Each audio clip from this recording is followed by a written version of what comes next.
मैं हूं आपकी टीचर मुबीना बारी और आप देख रहे हैं एफर्ट फॉर सक्सेस। मज़ीद वीडियोस और अपडेट के लिए आप हमारी वेबसाइट विजिट कर सकते हैं। उसके अलावा आप हमें हमारे फेसबुक पेज पर भी फॉलो कर सकते हैं। आज की क्लास में हम शेप टूल पे बात करेंगे। शेप टूल कोरल ड्रा का बहुत ही इम्पोर्टेंट टूल है। इससे ये हम किसी भी ऑब्जेक्ट को अपनी मर्जी की शेप दे सकते हैं और अगर ये टूल ना हो तो हम कोई भी ऑब्जेक्ट ठीक से क्रिएट ना कर पाए। मैं एक रेक्टेंगल ड्रॉ कर लेती हूँ और रेक्टेंगल ड्रॉ करने के बाद मैं शेप टूल पे क्लिक करती हूँ तो आप देखिए मेरे नोड चेंज हो गए। अब इनको मैं यहां से पकड़ के अंदर की तरफ ड्रैग करूं तो ये राउंड हो जाएंगे। मैं डायरेक्ट शेप टूल से भी इनको राउंड कर सकती हूँ, मुझे इस ऑप्शन को यूज करने की जरूरत नहीं। और अगर मैं इन्हें पकड़कर वापस ड्रैग करूं तो ये वापस रेक्टेंगल में चेंज हो जाएगा। लेकिन आप देखें जब मैंने शेप टूल को सिलेक्ट किया है तो यहाँ कोई भी नया ऑप्शन नहीं आया। ये तमाम प्रॉपर्टीज मुझे रेक्टेंगल की ही शो हो रही हैं क्योंकि मैंने अपने ऑब्जेक्ट को कर्व में कन्वर्ट नहीं किया। जब मैं अपने ऑब्जेक्ट को कर्व में कन्वर्ट कर लूंगी तो मेरे पास शेप टूल की तमाम प्रॉपर्टीज शो होने लगेंगी। उसके लिए ये मेरे जो छोटे से एरो नजर आ रहे हैं, मैं इस पे क्लिक करूं तो ये निशान, ये जो गोल निशान नजर आ रहा है, ये कन्वर्ट टू कर्व का ऑप्शन है। मैं इस पे क्लिक करूं तो मेरा ऑब्जेक्ट कर्व में कन्वर्ट हो जाएगा और मुझे शेप टूल की तमाम प्रॉपर्टीज शो होने लगेंगी। उसके अलावा अपने ऑब्जेक्ट को कर्व में कन्वर्ट करने के लिए हमारे पास शॉर्टकट की कंट्रोल क्यू है। आप बजाय इसके कि एरो पे क्लिक करें, उसके बाद अपने ऑप्शन को ढूंढें और उसके बाद उस पे क्लिक करें, आप कंट्रोल क्यू अपने कीबोर्ड से प्रेस करके अपने ऑब्जेक्ट को कर्व में कन्वर्ट कर सकते हैं इजीली। उसके बाद अगर मैं यहाँ आऊं तो मेरे पास तमाम ऑप्शन हाइड हैं, कोई भी ऑप्शन शो नहीं हो रहा क्योंकि मैंने अपने इस सब्जेक्ट को सिलेक्ट नहीं किया हुआ। मैं जैसे ही इस पे क्लिक करूंगी तो मेरे पास कुछ ऑप्शन शो होने लगेंगे। अब इसमें सबसे पहले जो ऑप्शन है वो है सिलेक्शन मोड। इससे मैं ये डिसाइड कर सकती हूँ कि जब मैं अपने ऑब्जेक्ट को सिलेक्ट करूं तो मैं किस अंदाज से सिलेक्ट करना चाहूं। इसमें मेरे पास दो ऑप्शन है। पहला रेक्टेंगुलर है। अगर मैं इसको सिलेक्ट रखती हूँ तो जब मैं अपने ऑब्जेक्ट को सिलेक्ट करूंगी तो ये मेरे पास बॉक्स आ रहा है और इसकी सिलेक्शन यू बॉक्स की शेप में होगी। लेकिन अगर मैं फ्री हैंड सिलेक्ट करती हूँ तो मेरे पास इस तरह के डॉट्स आ जाएंगे और जब मैं अपने ऑब्जेक्ट को सिलेक्ट करूंगी तो मेरे पास इस तरह की डॉटेड लाइन आ रही होगी जिसे मैं फ्रीली किसी भी तरफ मूव कर सकती हूँ और इससे मैं अपने कंप्लीट ऑब्जेक्ट या अपने किसी एक नोड को सिलेक्ट कर सकती हूँ। मैं यहाँ से रेक्टेंगल ही रहने देती हूँ और उसके बाद नेक्स्ट ऑप्शन हमारे पास ऐड नोड का है। ये जो हमें छोटे छोटे डॉट्स नजर आ रहे हैं ये नोड्स हैं और जब हम शेप टूल पे काम कर रहे होते हैं तो हम इन नोड्स को पकड़कर किसी भी तरफ ड्रैग कर सकते हैं और अपनी शेप को नई लुक दे सकते हैं। जैसे अगर मैं इस नोड को पकड़ के ड्रैग करूं तो आप देखिए मेरा ऑब्जेक्ट बिल्कुल डिफरेंट शेप में आ गया। अगर मैं इस नोड को पकड़ के ड्रैग करूं तो ये डिफरेंट शेप में आ जाएगा। लेकिन अगर मैं कोई नया नोड ऐड करना चाहूं अपनी शेप में, उसे नई लुक देने के लिए, तो मैं कर सकती हूं। मैं उसके लिए अपनी लाइन पे जहां पे क्लिक करूंगी वहां यू ब्लैक छोटा सा डॉट्स आ जाएगा और अगर मैं इसी पे डबल क्लिक करूं तो यहाँ एक नया नोड बन जाएगा।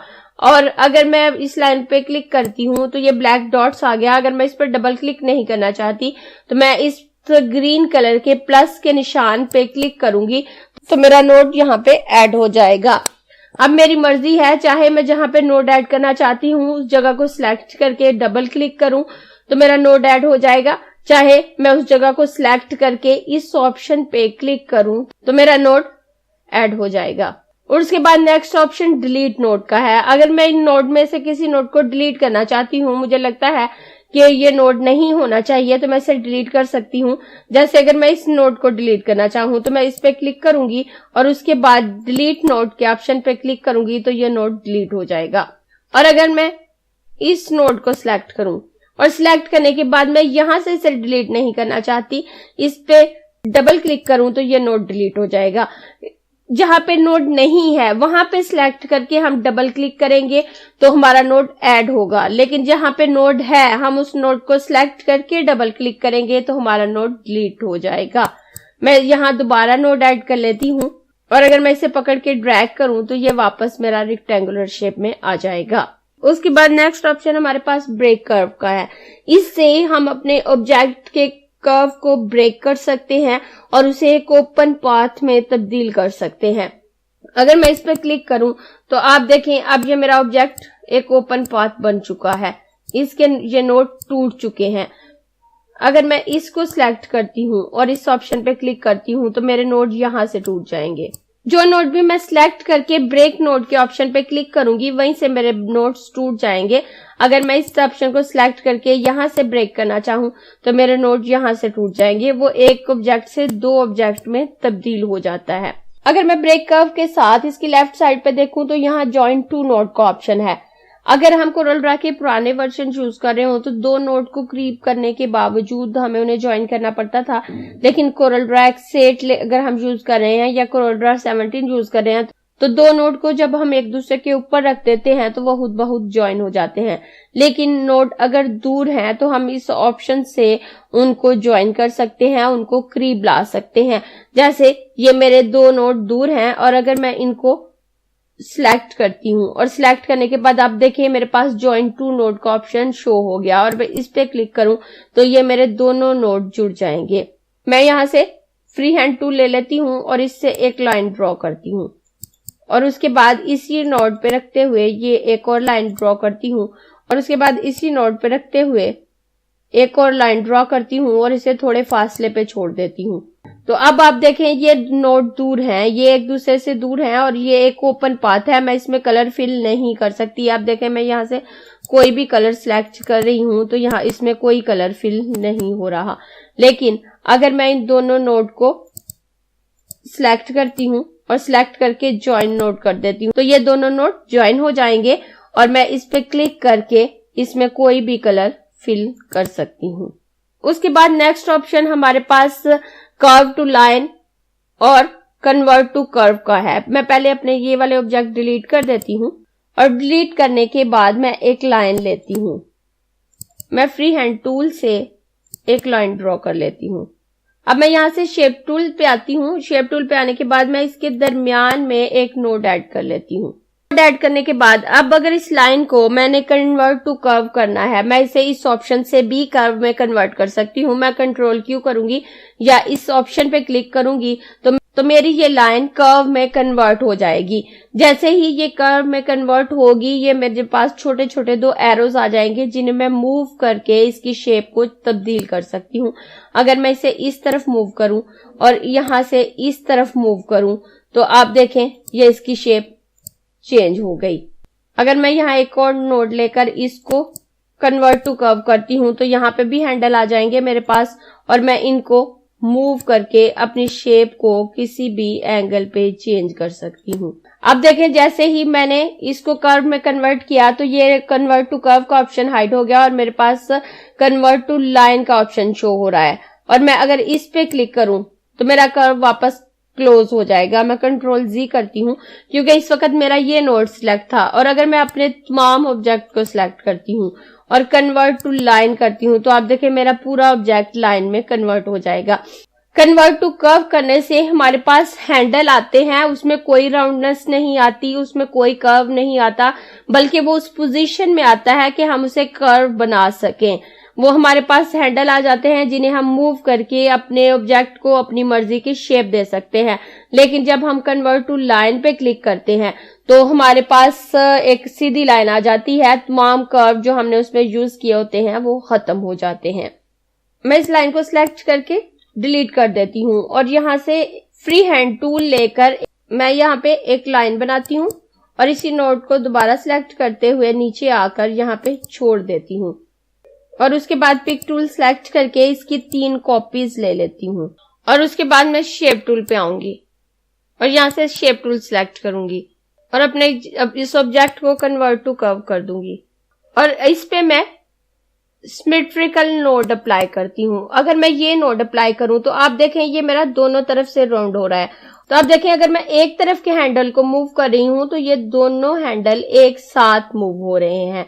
उसके बाद मैं अपने दूसरे ऑब्जेक्ट की तरफ आती हूँ और इसे सिलेक्ट करके कन्वर्ट टू कर्व करती हूँ और इस नोड को सिलेक्ट करती हूँ। तो अब यहाँ भी मेरे पास दोनों हैंडल आ गए। अब मैं यहाँ पे स्मूथ कर्व का ऑप्शन यूज करती हूँ, स्मूथ नॉट का ऑप्शन यूज करती हूँ। तो अब आप देखें, अगर मैं इसको करती हूँ तो मेरी एक साइड ज्यादा मूव करेगी जबकि दूसरी साइड कम मूव करेगी। दोनों साइडें इक्वल मूव नहीं करेंगी और ये मेरे ऑब्जेक्ट को ज्यादा स्मूथ करने की कोशिश करेगा। उसके बाद मैं अपने थर्ड ऑप्शन की तरफ आती हूँ और इसे कन्वर्ट टू कर्व करती हूँ और इस पे मैं कर्व्स नोड का ऑप्शन यूज करूं। तो आप देखें, अगर मैं इसके इस एरो को मूव कर रही हूं तो ये यहाँ पे दूसरी तरफ कोई चेंजिंग नहीं आ रही, दूसरी तरफ का एरो बिल्कुल मूव नहीं कर रहा। आप देख सकते हैं सिर्फ एक तरफ का एरो मूव कर रहा है जबकि दूसरी तरफ का एरो मूव नहीं कर रहा। इन तीनों ऑप्शन से हम डिसाइड कर सकते हैं कि हमने अपने ऑब्जेक्ट को किस तरह से मूव करना है और जो ऑप्शन हम यूज कर रहे होते हैं वो यहाँ पे हाइड होता है क्योंकि उसे हम सिलेक्ट कर चुके होते हैं और बकाया दो ऑप्शन हमारे पास आ रहे होते हैं। और अगर हमने यहाँ पे कर्व्स नोड का ऑप्शन यूज किया है तो हमारे एरो एक ही तरफ मूव करेंगे, दोनों तरफ मूव नहीं करेंगे। हम एक एरो को सिलेक्ट करेंगे तो वो दोनों तरफ मूव नहीं करेगा, उसी तरफ मूव करेगा। उसके बाद मैं अपने दूसरे ऑप्शन की तरफ आती हूँ और यहाँ पे मेरे पास स्मूथ नोड का ऑप्शन है। तो यहाँ पे मैं एरो को अगर मूव करती हूँ तो ये सिमेट्रिकली मूव नहीं करेगा बल्कि एक तरफ की मूवमेंट ज्यादा होगी और एक तरफ की कम, जबकि वर्क ये दोनों तरफ कर रहा होगा। और उसके बाद मैं अपने थर्ड ऑप्शन की तरफ आऊं तो यहाँ पे मैं स्मूथ नोड का ऑप्शन यूज कर रही हूँ। तो यहाँ मैं अपने एरो को जितना भी मूव करूं ये दोनों तरफ इक्वली मूव होगा। और उसके बाद नेक्स्ट ऑप्शन हमारे पास रिवर्स डायरेक्शन का है। इससे हम अपने ऑब्जेक्ट की डायरेक्शन को रिवर्स कर सकते हैं। जैसे अगर आप देखें, मैं एक लाइन ड्रॉ कर लेती हूँ और शेप टूल सिलेक्ट करती हूँ। तो जैसे ही मैंने शेप टूल सिलेक्ट किया है तो इस एरो का हेड इस तरफ है और इसका नोड्स इस तरफ है, यानी ये लाइन यहां से शुरू होकर इस तरफ खत्म हो रही है। अब अगर मैं इस लाइन की डायरेक्शन को चेंज करना चाहूं, मैं चाहूं ये यहां से शुरू होकर यहां पे खत्म हो, तो मैं इस पे क्लिक करूंगी तो अब आप देखें ये एरो इस तरफ आ गया और ये नोड इस तरफ। और अगर मैं दोबारा इस पे क्लिक करूं तो ये वापस इस तरफ हो जाएगा। इससे मैं अपने ऑब्जेक्ट की शेप किस तरफ से शुरू हुई है और किस तरफ को खत्म हो रही है उस डायरेक्शन को चेंज कर सकती हूँ। उसके बाद नेक्स्ट ऑप्शन हमारे पास है एक्सट्रैक्ट सब पाथ। इससे हम किसी भी ऑब्जेक्ट के सब पाथ को एक्सट्रैक्ट करके एक नया पाथ बना सकते हैं। मैंने इन तमाम ऑब्जेक्ट को डिलीट कर देती हूँ और यहाँ एक रेक्टेंगल ड्रॉ करती हूँ।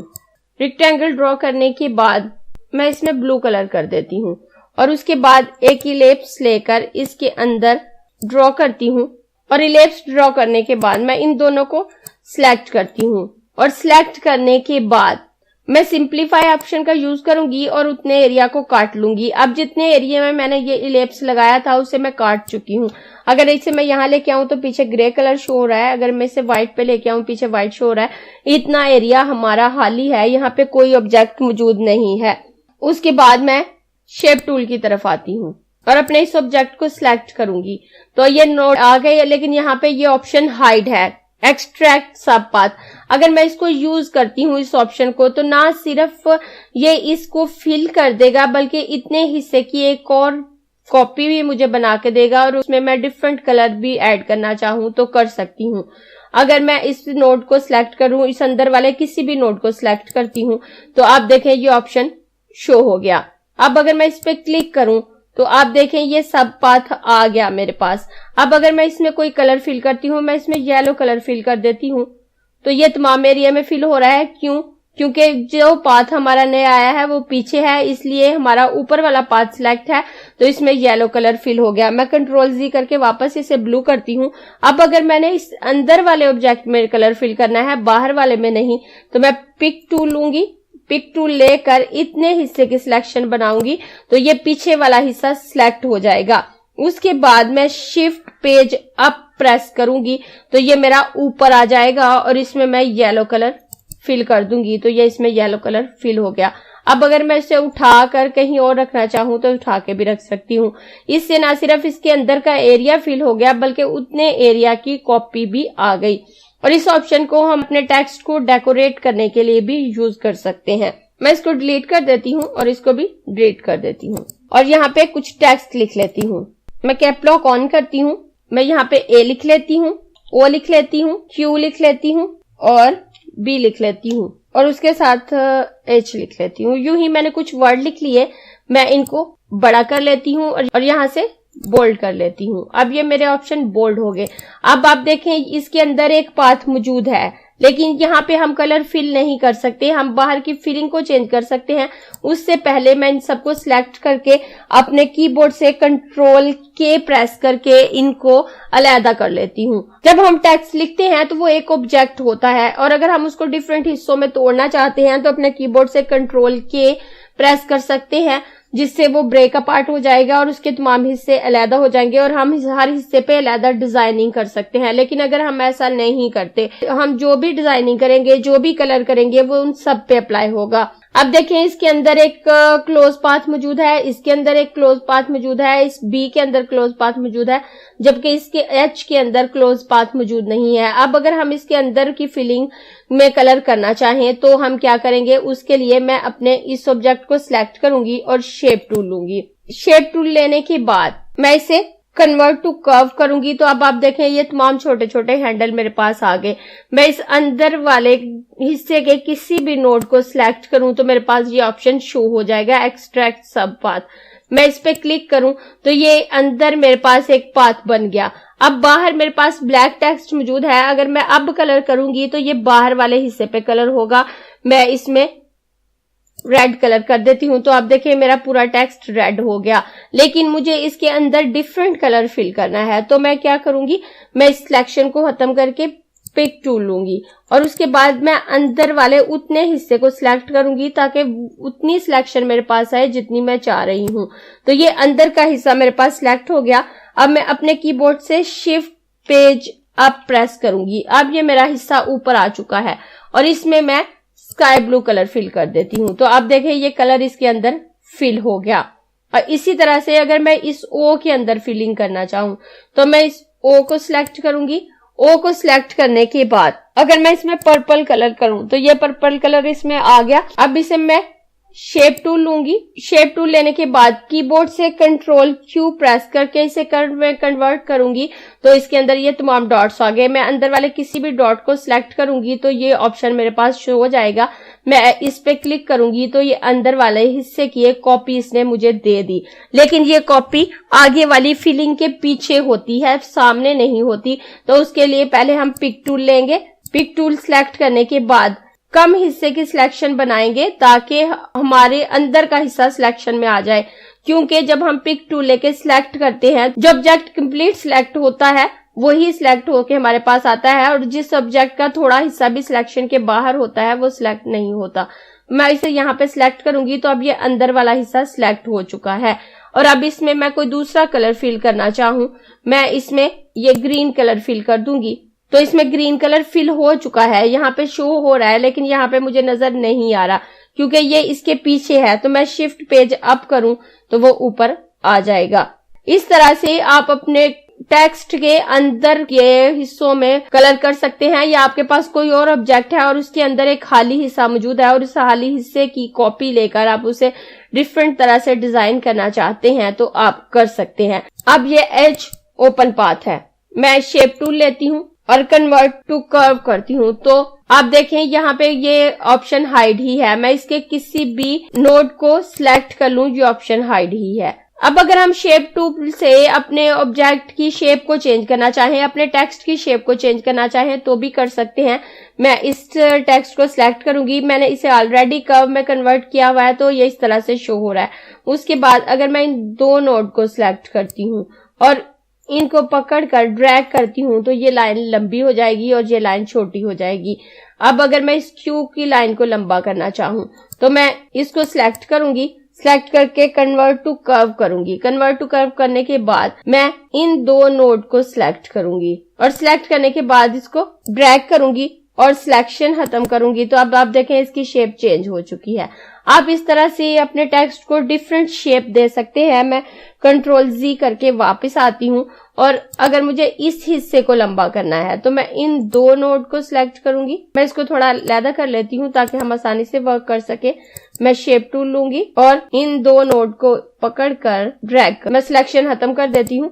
तो आप देखें ये अंदर वाला हिस्सा लंबा हो चुका है। इसे मैं किसी दूसरे एंगल पे भी घुमाना चाहूँ तो घुमा सकती हूँ। इस तरह से मैं अपने टेक्स्ट को मॉडिफाई कर सकती हूँ या इसके सब पाथ की एक और कॉपी लेकर इसके अंदर कोई डिफरेंट कलर फिल कर सकती हूँ। उसके बाद मैं इन तमाम ऑब्जेक्ट को डिलीट कर देती हूँ और डिलीट करने के बाद कुछ शेप ले लेती हूँ। मैं यहाँ से एक इलिप्स ड्रॉ करती हूँ और मैं इसकी एक और कॉपी यहाँ पे ले लेती हूँ और उसके बाद पिक टूल से मैं इन दोनों को सिलेक्ट करूंगी और सिलेक्ट करने के बाद सिंपलीफाई पे क्लिक करूंगी और अपने इस ऑब्जेक्ट को उठाकर डिलीट कर दूंगी और अपने इस ऑब्जेक्ट को सिलेक्ट करूंगी और यहाँ से शेप टूल लूंगी और इस नोड को सिलेक्ट करके ब्रेक कर्व कर दूंगी और उसके बाद इस नोड को भी सिलेक्ट करके ब्रेक कर्व कर दूंगी। कंट्रोल के करके इसे ब्रेक अपार्ट कर दूंगी। इस अंदर वाले ऑब्जेक्ट को उठाकर डिलीट कर दूंगी। उसके बाद मैं इस ऑब्जेक्ट को सिलेक्ट करके इसको थोड़ा सा छोटा करके इसकी एक और कॉपी ले लेती हूँ और उसके बाद इसकी मजीद छोटा करके इसकी एक और कॉपी ले लेती हूँ और इस बाहर वाले ऑब्जेक्ट को उठाकर इसकी एक और कॉपी यहाँ पे ले लेती हूँ और उसके बाद इन तीनों ऑब्जेक्ट को सिलेक्ट करके कंबाइन कर देती हूँ और शेप टूल सिलेक्ट करती हूँ। अगर मैं इसको सिलेक्ट करके अब यहाँ मेरे पास दो ऑप्शन है, क्लोज कर्व और एक्सटेंड कर्व टू क्लोज। अब मैं इन दोनों का आपको डिफरेंट बताऊंगी। अगर ये मेरे पास इस तरह से ऑब्जेक्ट है और मैं इस पे क्लोज कर्व का ऑप्शन यूज करती हूँ तो ये कर्व हुद बहूद इसने क्लोज कर दिया। जैसे अगर मैं यहाँ से फ्री हैंड टूल लेकर यूं लाइन बना देती हूँ और लाइन बनाने के बाद मैं शेप टूल लेती हूँ और क्लोज कर्व करती हूँ तो जहां से मेरी शेप शुरू हो रही है और जहां पे मेरी शेप खत्म हो रही है ये उनके दरमियान लाइन बनाकर इन दोनों को क्लोज कर देगा। मैं अपने इस ऑब्जेक्ट को सिलेक्ट करती हूँ और शेप टूल की तरफ आती हूँ और अब अगर मैं क्लोज कर्व के ऑप्शन को यूज करती हूँ तो ये अंदर वाला सर्कल इसके साथ क्लोज हो जाएगा, ये वाला इसके साथ क्लोज हो जाएगा और ये इसके साथ क्लोज हो जाएगा क्योंकि इन तीनों ऑब्जेक्ट को हमने कंबाइन किया हुआ है। मैं इस पे क्लिक करती हूँ तो आप देखें ये तीनों क्लोज हो गए। अब मैं कंट्रोल जी करके वापस आती हूँ। अब अगर मैं चाहती हूँ कि मेरी ये वाली शेप इसके साथ क्लोज हो और ये वाली शेप इसके साथ क्लोज हो तो मैं उसके लिए यहाँ से मैं फ्री हैंड ले लेती हूँ और फ्री हैंड लेकर मैं अपने इन दो नोड को सिलेक्ट करती हूँ। तो आप देखें ये ऑप्शन अब मेरे पास शो हो गया, एक्सटेंड कर्व टू क्लोज। अब मैं इस पे क्लिक करूं तो आप देखें ये यहाँ से शेप जुड़ चुकी है, ये कर्व यहाँ से क्लोज हो चुका है। अगर हम ये वाला ऑप्शन यूज करते हैं क्लोज कर्व का तो ये एक ही लाइन जहां से शुरू हो रही है और जहां पे खत्म हो रही है चाहे उससे कोई भी शेप बन रही हो उन दोनों के कर्व को क्लोज करेगा। लेकिन अगर हमने दो डिफरेंट ऑब्जेक्ट के कर्व को क्लोज करना है आपस में तो हम एक्सटेंड कर्व टू क्लोज के ऑप्शन को यूज करेंगे। अगर मैं इसे यहां से क्लोज करना चाहूं तो मैं इसको सिलेक्ट करूंगी और सिलेक्ट करके इस पे क्लिक करूं तो अब ये अंदर एक अलग से ऑब्जेक्ट बन चुका है। अब अगर मैं इसमें कोई कलर फिल करना चाहूं, अब ये बाहर वाले हिस्से में कलर फिल हो चुका है जबकि अंदर वाले में फिल नहीं हुआ। मैं दोबारा इसको सिलेक्ट करूंगी अंदर वाले सर्कल को और यहां से शेप टूल लूंगी और क्लोज कर्व करके ये अंदर के सर्कल में अलहदा से कलर फिल करना चाहूं तो मैं कर सकती हूँ और इस तरह से मैं डिफरेंट लोगो वगैरह बनाने में या डिफरेंट शेप बनाने में हेल्प ले सकती हूँ। मैं कंट्रोल जी कर देती हूँ और यहाँ से पिक टूल लेकर इसकी एक कॉपी ले लेती हूँ। इसकी एक कॉपी लेकर मजीद एक कॉपी ले लेती हूँ और उसके बाद मैं इन दोनों को सिलेक्ट करके यहाँ पे भी इनकी कॉपी ले लेती हूँ। अब मैं इन दोनों को सिलेक्ट करूंगी और सिलेक्ट करके कंबाइन कर दूंगी। अब अगर मैं इन दोनों शेप को क्लोज करना चाहूं तो मैं यहां से शेप टूल लूंगी। शेप टूल लेकर इन दो नोड्स को सिलेक्ट करूंगी और यहां पे क्लिक करूंगी तो आप देखें ये दोनों नोड जुड़ चुके हैं जबकि मैंने इन दो ऑब्जेक्ट को कंबाइन नहीं किया। मैं इन्हें यहां से सिलेक्ट करूंगी और सिलेक्ट करके शेप टूल लूंगी और उसके बाद अगर मैं इस दोनों नोड को सिलेक्ट करूं तो आप देखें ये ऑप्शन मेरे पास शो नहीं हो रहा। अगर हमने अपने दो ऑब्जेक्ट को कंबाइन किया है तो हम एक्सटेंड कर्व टू क्लोज से उनके कर्व को क्लोज कर सकते हैं, लेकिन अगर हमने अपने दो ऑब्जेक्ट को कंबाइन नहीं किया तो ये ऑप्शन उस पर वर्क नहीं करता। उस तरह से हम उसके कर्व को क्लोज नहीं कर सकते, हम उनके नोड को ज्वाइन नहीं कर सकते। अगर हमने एक ही ऑब्जेक्ट के नोड को ज्वाइन करना है तो हम क्लोज कर्व का ऑप्शन यूज करेंगे। अगर हमने दो डिफरेंट ऑब्जेक्ट के नोड को क्लोज करना है तो हम एक्सटेंड कर्व टू क्लोज का ऑप्शन यूज करेंगे, और लेकिन उससे पहले हम अपने ऑब्जेक्ट को कंबाइन करेंगे। लेकिन अगर हमने अपने ऑब्जेक्ट को कंबाइन नहीं करना, उन्हें कंबाइन किए बगैर ही उनके नोड्स को ज्वाइन करना है, तो उसके लिए हमारे पास ऑब्जेक्ट मेन्यू में ज्वाइन कर्व का ऑप्शन है। इस ऑप्शन से हम उनके नोड को ज्वाइन कर सकते हैं, लेकिन ये भी काफी बड़ा टॉपिक है, तो इसको हम ऑब्जेक्ट मेन्यू में अलग से देखेंगे। और अभी हमारा तकरीबन हाफ काम बाकी है, तो अगर हम इसी क्लास में शेप टूल के तमाम ऑप्शन को डिस्कस करें तो हमारी क्लास बहुत ज्यादा लंबी हो जाएगी। इसलिए शेप टूल के बकाया ऑप्शन को हम अगली क्लास में देखते हैं। अगर आपको ये क्लास पसंद आई है तो लाइक कीजिए, अपने दोस्तों के साथ शेयर भी कीजिए ताकि वो भी सीख सके। आप अपने क्वेश्चंस और व्यूज नीचे कमेंट बॉक्स में लिख सकते हैं, और अगर आपने चैनल सब्सक्राइब नहीं किया तो प्लीज सब्सक्राइब कीजिए ताकि आपको आने वाली वीडियोस का नोटिफिकेशन फौरन से मिल सके।